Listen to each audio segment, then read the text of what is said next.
Well, today I wanted to talk about something that is key to progressing in your career as an artist or a songwriter, or even if you're not going after a career, maybe you're just doing it for fun, you want to do it better. Maybe you're a worship leader at your church and you're kind of feeling like, there's places for you to grow, places for you to still develop and become better. Some of you do have a desire to do this professionally. You would love to be a professional musician in some kind of capacity, a professional producer. You'd like to be a professional, even like worship artist or something like that. And basically, the word professional really just means that you're making money from it. Professionals make money from what they do. And so it's not even so much about how skilled or talented you are, but do you have enough skill and talent for people to pay you for what you do, to give value in exchange for that, and to be doing it for a living? And even if you don't want to do professionally, there's still merit to treating it like a profession and trying to be as professional as you can in it. That will get you a long way.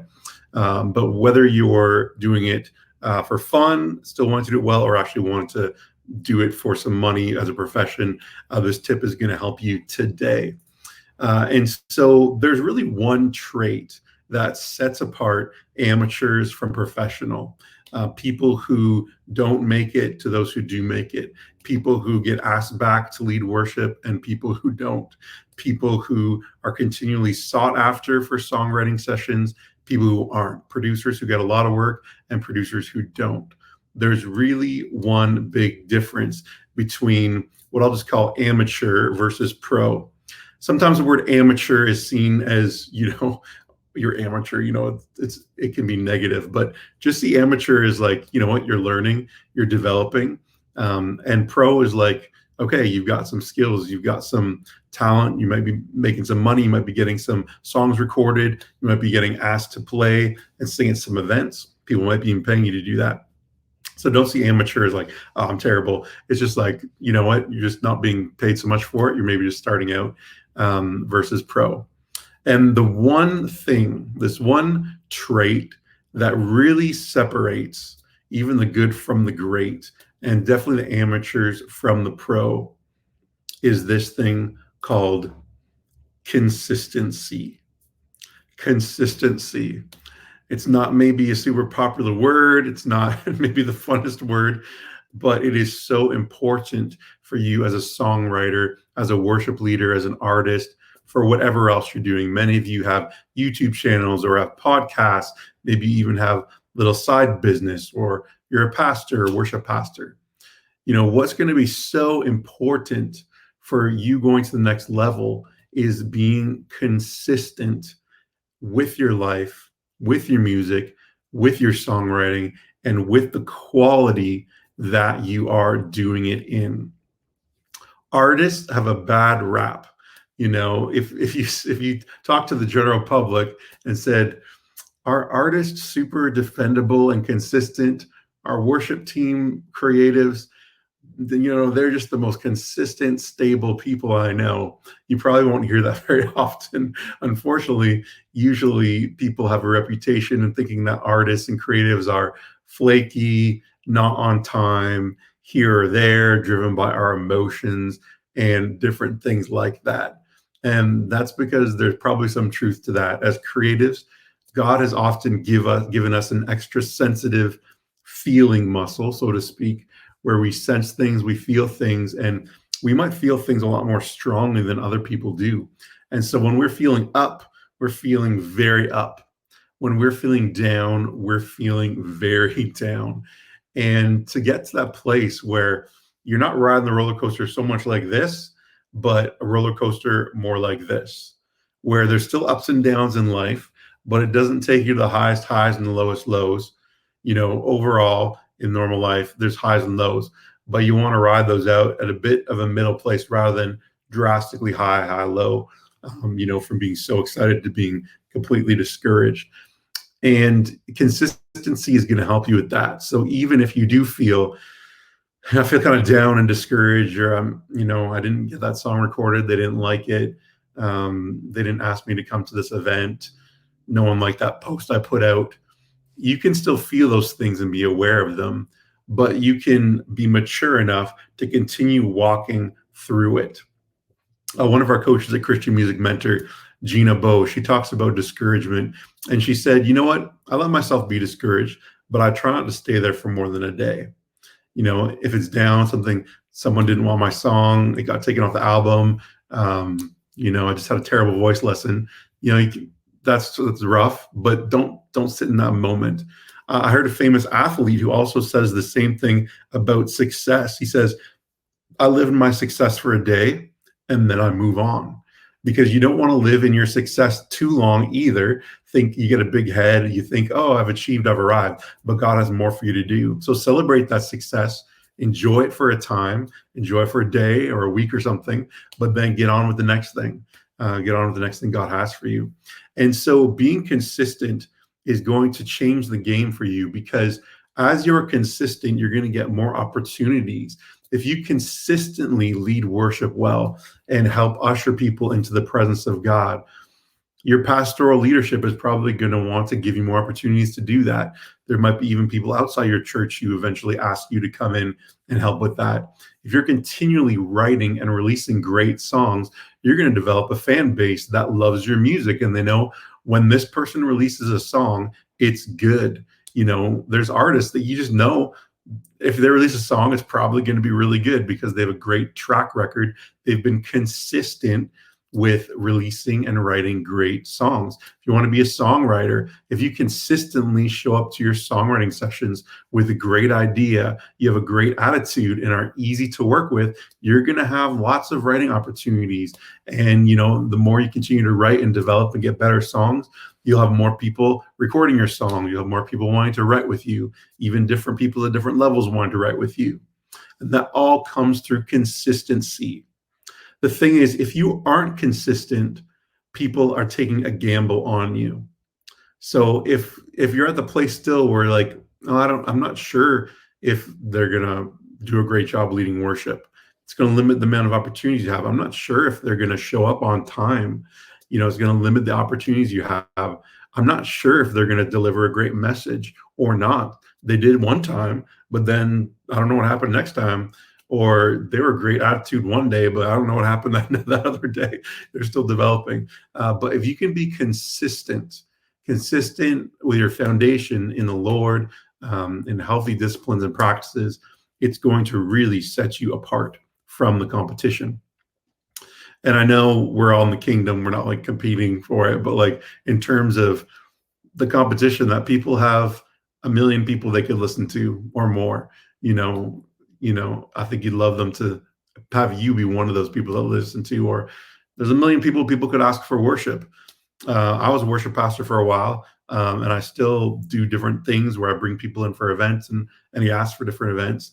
And, if I'm bringing someone in, if I have the choice between someone who's phenomenally talented and amazing, but their attitude kind of off, and, once or twice they just show up late and don't really care, as opposed to someone else who's kind of they're good, they're consistent, they're always on time, they have a great attitude, I'm probably going to choose a second person who's consistent rather than someone who's uber talented and can do all those riffs and runs, but, isn't a great team player, doesn't show up on time, doesn't show that kind of things. And I remember Bishop T.D. Jakes talking about this in one of his sermons. And he said this thing that was a bit shocking. And he was talking about the worship leaders at his church. And he's got a church of, I don't know, it's massive, 30,000, 40,000 maybe.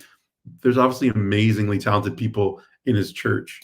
And he said, we do not have the most talented singers singing on our stage, in terms of the fact that there are more talented singers in our congregation. But what he said is we have the most committed singers on the stage. They're obviously still wildly talented, but there was more talented people that would be on the congregation, but just weren't committed to maybe getting up at 6 a.m. for that rehearsal, or showing up, or being a team player. And so there's more to talent than meets the eye. You got to be consistent. And a kind of a recipe here for radical change, to go to the next level, to start being pro with the way you approach your worship leading. And even if you're, a worship leader at your church that's not being paid, you can still come at it professionally with a professional attitude. Um, and this recipe is that small, smart choices plus consistency plus time equals a radical difference. If you just eat 125 less calories per day, within a year or year and a half, you'll probably lose about 35 pounds just by, I don't know how many that is, like 2 apples or, piece of toasted peanut butter. It's not much.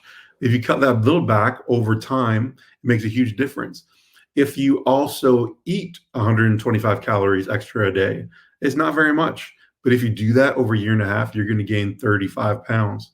That's a lot. These little things over time make a big difference.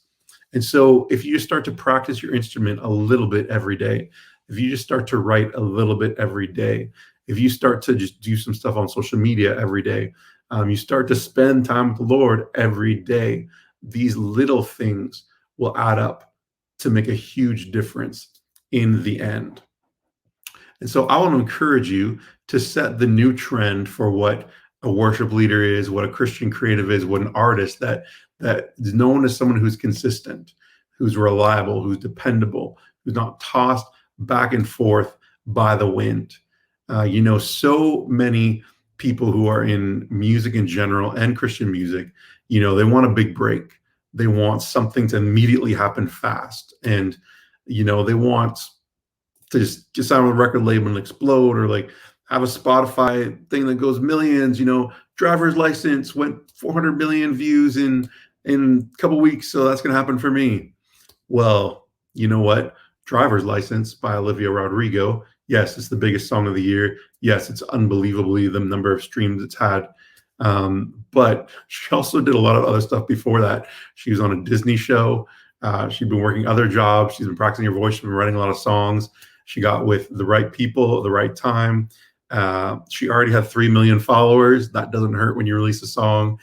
And she also was like a teen star on that Disney show, which then if you release a song about breaking up with a guy and getting your driver's license for all the teen crowd, it's going to explode. Like there's a whole formula happening there behind the scenes. But she didn't just write that song in a week and release it and have it blow up. There was years of things that happened before that. And so consistency, being consistently great and developing consistently is going to change the game for you in every area of your life, whether it's your job, your music, your relationships, your church. Great athletes are the ones that deliver consistently. Great worship leaders deliver consistently. Great songwriters, great producers, they deliver on a consistent basis. They aren't just a one-hit wonder.